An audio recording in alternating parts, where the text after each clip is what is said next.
Hello student, how are you? I am very pleased and you have a doubt. I am very pleased because it means you are going to understand and you are trying to focus on it, and this is very magical class.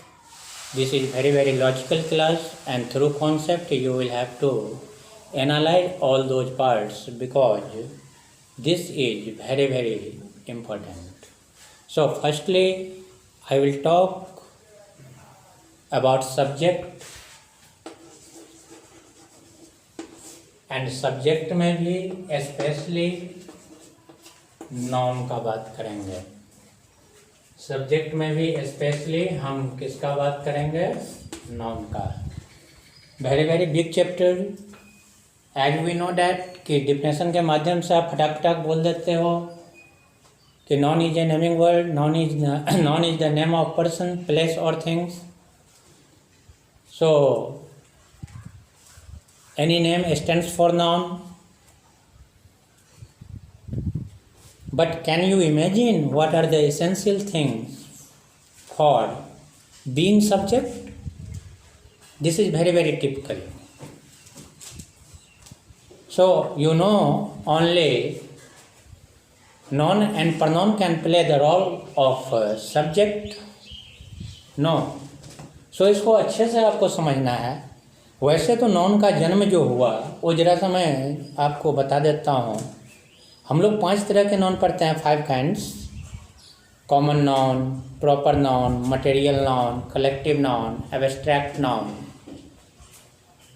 But मैं guarantee के साथ कह सकता हूँ कि दुनिया में एक ही नाउन आया और उससे ये 4 नाउन पैदा हुआ. जरा सुन लीजिए इस बात को बढ़िया से. दुनिया में एक ही नाउन आया और उस नाउन का नाम था कॉमन नाउन. कॉमन नाउन ये चैप्टर नाउन है. कॉमन नाउन का मतलब man, women, boy, girl, etc. अब ये मैन जब दुनिया में आया तो हम लोगों ने उसका नामकरण किया. जैसे मैं आया तो मेरा नाम एनके झा हो गया. आप आए, आपका नाम मनोज हो गया. कोई और आया, उसका नाम सुरेश हो गया. तो नामकरण हुआ. जब नामकरण हुआ तो वो प्रॉपर नाउन बन गया.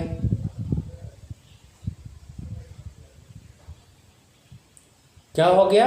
प्रॉपर नाउन बन गया. अब प्रॉपर नाउन जब बन गया तो उसके बाद आगे आया कलेक्टिव नाउन. तो कलेक्टिव नाउन हम लोग झुंड को बोलते हैं. तो मान लेते हैं जो मैन आया तो बहुत सारे मैन आए, और बहुत सारे मैन जब आए तो भीड़ इकट्ठा हुई. अब जब भीड़ इकट्ठा हुई तो कलेक्टिव नाउन पैदा हो गया. ठीक है, कलेक्टिव नाउन पैदा हो गया. मटेरियल नाउन, जैसे मान लीजिए कि एक बकरा आया. अब वो बकरा जो है सो कॉमन नाउन हुआ. अब उसका नाम कुछ आपने रख दिया तो प्रॉपर नाउन हो गया. अब उसकी अगर झुंड बन गई तो कलेक्टिव नाउन हो गया. लेकिन आया था पहले वो कॉमन नाउन ही अकेला ही आया था. ठीक है ना, कलेक्टिव नाउन हो गई. अब मान लीजिए वो बकरा कट गया तो आप दुकान में जाओगे तो आप मटन लेने ना जाओगे कि आप उसको बोलोगे जाके बकरा दो 2 kg बकरा दो, 250 ग्राम बकरा दो, 4 kg बकरा दो, कि आप मटन दो. तो मटेरियल हो गया. ठीक है ना, वो क्या हो गया?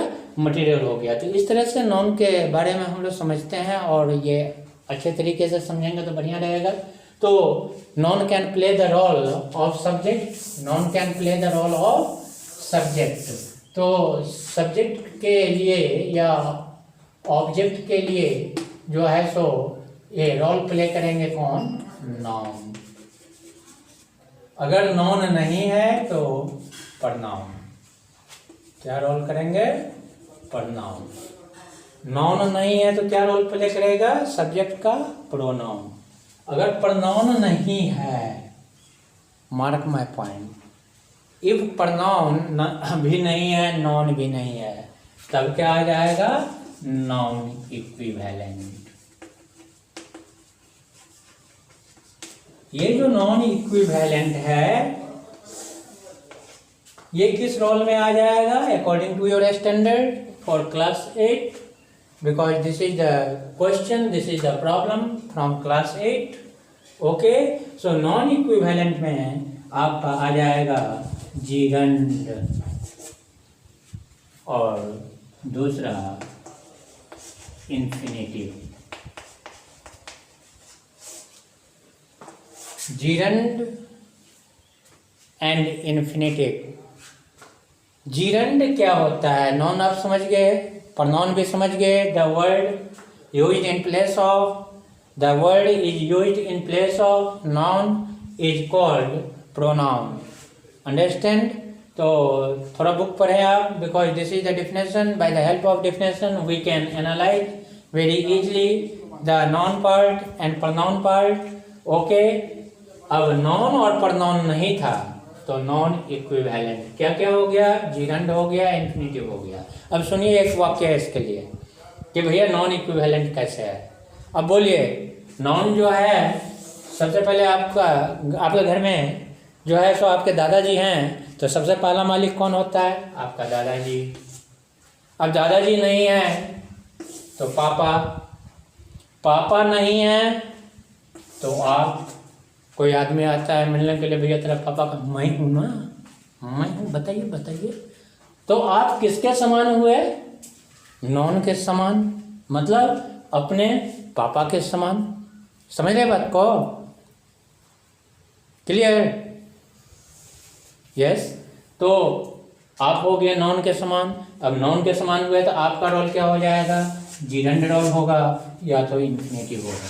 जीरंड रोल में जब आएंगे verb plus ing, and to watch my video, be plus ing whenever you will use as a subject, that means that subject can play the role of gerund, that is known as equivalent noun. Just like I am writing example, walking is good for health. What is the role of walking? Because the sentence begins with walking, the word signifies and defines the role of subject, and this is noun. And here working is playing the role of subject, but we can tell it easily, this is gerund and equal to non-equivalent. Understand? दूसरा example देखते हैं। ये example पहले भी दिया था। I go walk, ये sentence तो गलत है, हमको लिखना पड़ेगा I go to walk। I go walk नहीं, I go walk अगर लिखते हैं तो ये सेंटेंस गलत है, क्योंकि सब्जेक्ट तो आया, उसके बाद वर्ब भी आया, ये भी तो वर्ब भी है। एक साथ हम दो वर्ब एक सेंटेंस में यूज नहीं करते, never. We can't use two main verb in one sentence, it is blunder. Okay, so हमको क्या यूज करना है? सब्जेक्ट के बाद वर्ब आया तो इसके बाद other words, that means object होना चाहिए, और वर्ब तो ऑब्जेक्ट है नहीं यहाँ पर, सो हमको टू लगाना पड़ेगा। I go to walk, I go to walk, तो टू वॉक किस रोल में आ गया? ऑब्जेक्ट रोल में हो गया। और ये कौन सा पार्ट हुआ? Infinitive. Mark my point, infinitive, क्योंकि अभी तो कहा था नॉन का रोल आपका या तो सब्जेक्ट में होगा या तो ऑब्जेक्ट में होगा, तीसरा कहीं भी नहीं होगा, तीसरा कहीं भी नहीं होगा। So this is non-equivalent and this is big chapter. So non subject का रोल प्ले करेगा, तो हम इसके बारे में विस्तृत जानकारी और लेंगे. सो फर्स्टली डिफिनेशन कि आप याद कीजिए नॉन के प्रकार. नॉन पहले कौन आया, अभी हमने जिक्र किया कि दुनिया में सबसे पहले कॉमन नॉन आया, उसके बाद वो प्रॉपर नॉन बनाया गया, उसको कलेक्टिव नॉन बनाया गया, मटेरियल नॉन बनाया गया और एब्स्ट्रैक्ट नॉन बना. और किस तरह से बना उसके बारे में मैंने एक एग्जांपल दे करके बताया और उसको आराम से आप सुनेंगे, सारा चीज़ क्लियर हो जाएगा. Non equivalent form according to standard 8 only you have to follow gerund and infinitive. So the first class is here noun, और noun के माध्यम से हम सब्जेक्ट और ऑब्जेक्ट को समझने की कोशिश करेंगे. फिर noun जब हमारा बीत जाएगा फिर pronoun में जाएंगे, फिर हम इक्विवेलेंट में gerund एंड infinitive में जाएंगे. Okay, thanks.